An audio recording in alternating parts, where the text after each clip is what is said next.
دوستو آج کا امپورٹنٹ ورڈ ہے اسائن۔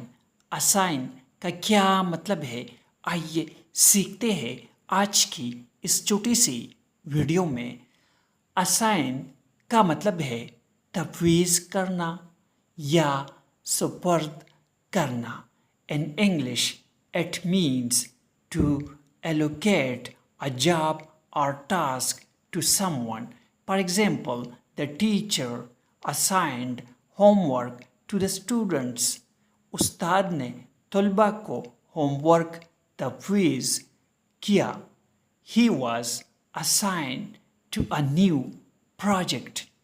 اس کا مطلب ہے اسے ایک نئے منصوبے پر سپرد کیا گیا۔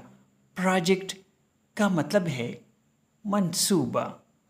Like and share this video.